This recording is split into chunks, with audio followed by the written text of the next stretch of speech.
Hello বন্ধুরা, welcome to my YouTube channel care education purpose. যদি কেউ সাবস্ক্রাইব না করে থাকো তাহলে সাবস্ক্রাইব করে রেখো পরবর্তী সব ভিডিও পাওয়ার জন্য। আজকে আমি তোমাদের সাথে আলোচনা করব দ্বিতীয় পর্যায়ক্রমিক মূল্যায়ন 2025 অষ্টম শ্রেণীর ইতিহাসে তোমাদের কী কী কোয়েশ্চেন আসতে পারে, তো সেইটাই আমি তোমাদের সাথে আজকে আলোচনা করব। তো চলো ভিডিওটা শুরু করা যাক। দেখো, দ্বিতীয় পর্যায় মূল্যায়ন 2025 ইতিহাসের পূর্ণমান হচ্ছে 50। তো দেখো, 1 নম্বর কি, সঠিক উত্তরটি বেছে লেখো। এটা আসবে 5টি, তো প্রত্যেকটাও কোশ্চেনের জন্য 1 নম্বর। প্রথম প্রশ্ন দেখো, জাতীয় কংগ্রেসের প্রথম সভা বসেছিল বোম্বাইতে, গোয়ায়, মাদ্রাজে, কলকাতায়। উত্তর হচ্ছে বোম্বাইতে। 2 নম্বর দেখো, দাদন বলতে বোঝায় অগ্রিম অর্থ, বেগারশ্রম, চাষ করা, অপচয়। উত্তর হচ্ছে অগ্রিম অর্থ। একজন নীল বিদ্রোহের নেতা হলেন তিতুমির, সিধু কানু, আব্দুল ওয়াহাব আর দিগম্বর বিশ্বাস। উত্তর হচ্ছে দিগম্বর বিশ্বাস। ওহাবি আন্দোলনের সূচনা হয় আরবে, ভারতে, ইরানে, ইংল্যান্ডে। উত্তর হচ্ছে আরবে। আজকে কি আছে দেখো, ব্রিটিশ শাসকরা ছিল বিধির বিধান, চরমপন্থীদের কাছে, ইংরেজদের কাছে, নরমপন্থীদের কাছে, সাধারণ মানুষের কাছে। উত্তর হচ্ছে ইংরেজদের কাছে। তারপরে দেখো কেমন প্রশ্ন হবে, অতি সংক্ষেপে নিচের প্রশ্নগুলি উত্তর দাও, মানে শর্ট কোশ্চেন। তো এখানে প্রত্যেকটি কোশ্চেনের জন্য 1 নম্বর করে। প্রথম প্রশ্ন দেখো, কে ইজাদারি ব্যবস্থা চালু করেন?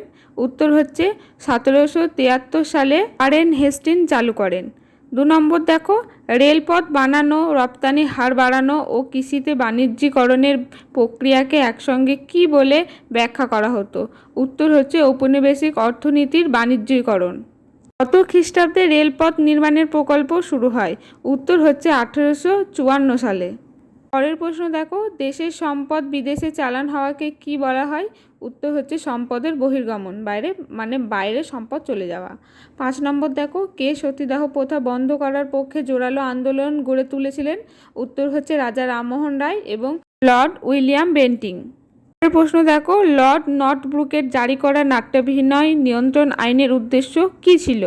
উত্তর হচ্ছে মূল উদ্দেশ্য ছিল ব্রিটিশ শাসনের বিরুদ্ধে স্থানীয় জনগণের মধ্যে ক্রমবর্ধমান বিদ্রোহ এবং ঔপনিবেশিক শাসনদের প্রতি ঘৃণা সৃষ্টিকারী নাটক ও অভিনয় নিয়ন্ত্রণ করা। তারপরে দেখো, শূন্যস্থান পূরণ করো, 4টি আছে, তো প্রত্যেকটির জন্য 1 নম্বর করে।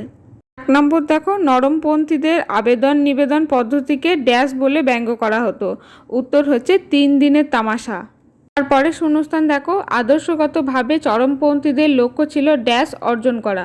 উত্তর হচ্ছে স্বরাজ। পরবর্তী প্রশ্ন দেখো, ড্যাশ খ্রিস্টাব্দে কিংসফোর্টের ফিটন গাড়ি লক্ষ্য করে বোমা ছোড়েন ক্ষুদিরাম বসু ও প্রফুল্ল চাকি। উত্তর হচ্ছে 1908 খ্রিস্টাব্দে।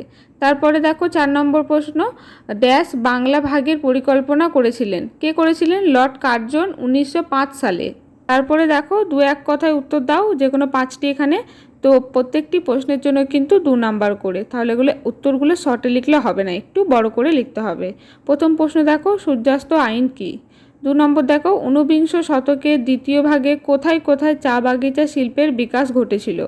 শ্রীরামপুরের মিশনারি মার্চম্যানের সম্পাদনায় বাংলা ভাষায় কোন কোন পত্রিকা প্রকাশিত হয়? তারপরে দেখো, অর্থনৈতিক জাতীয়তাবাদ কি? 5 নম্বর প্রশ্ন দেখো, সভা সমিতির যুগে সমিতিগুলি কি কি উদ্যোগ ছিল? তো এই 5টি তোমাদের কিন্তু 2 নম্বর করে, কিন্তু যেগুলো দেখো নাম আছে বা শুধু নাম, জায়গার নাম, সেগুলো কিন্তু শুধু জায়গার নাম বা পত্রিকার নাম দুটো করে লিখে দিলেই কিন্তু 2 নম্বর হয়ে যাবে। পরে দেখো, সংক্ষেপে নিচের প্রশ্নগুলি উত্তর দাও, যে কোনো 5টি। তো 5টি কোয়েশ্চেন তোমাদের এখানে কিন্তু 3 নম্বরের মতো করে লিখতে হবে, প্রত্যেকটি প্রশ্নের জন্য 3 নাম্বার করে। দেখো 1 নম্বর, ঔপনিবেশিক আমলে গ্রাম সমাজে মহাজনের কী ভূমিকা ছিল তা আলোচনা করো। 2 নম্বর দেখো, 1851 থেকে 1865 খ্রিস্টাব্দের মধ্যে টেলিগ্রাফ যোগাযোগের বিস্তার কীরূপ ছিল? 3 নম্বর দেখো, নারী শিক্ষা ও পণ্ডিতা রামাবাঈ সম্পর্কে যা জানো লেখো। তারপরের প্রশ্ন, ফরাজি আন্দোলন সম্পর্কে যা জানো লেখো। হিউম ডাফরিন ষড়যন্ত্র তত্ত্ব বলতে কী বোঝো? আর শেষ হচ্ছে নীল বিদ্রোহ সম্পর্কে সংক্ষেপে যা জানো লেখো। তারপরে দেখো, নিচের প্রশ্নগুলির উত্তর দাও, যে কোনো 2টি। তো তো এখানে যে দুটো লিখবে সেগুলো কিন্তু 5 নম্বরের মতো করে লিখতে হবে, মানে সবথেকে বড় কোশ্চেন এগুলো তোমাদের জন্য। তো দেখো কি কি আছে। 1853 খ্রিস্টাব্দে ভারতে রেলপথ নির্মাণের ফলাফল আলোচনা করো।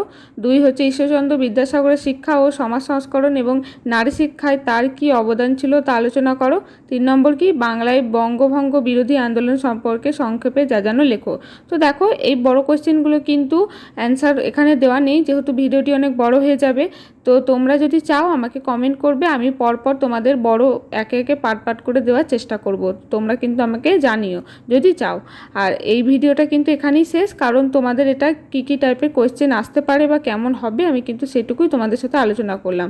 আর পরবর্তীতে যদি বড় কোনো কোয়েশ্চেন অ্যান্সার চাও তো আমাকে কমেন্টে জানিও। তো আজকের ভিডিওটা এই পর্যন্তই। চলো, ভিডিও ভালো লাগলে একটি লাইক করে দিও।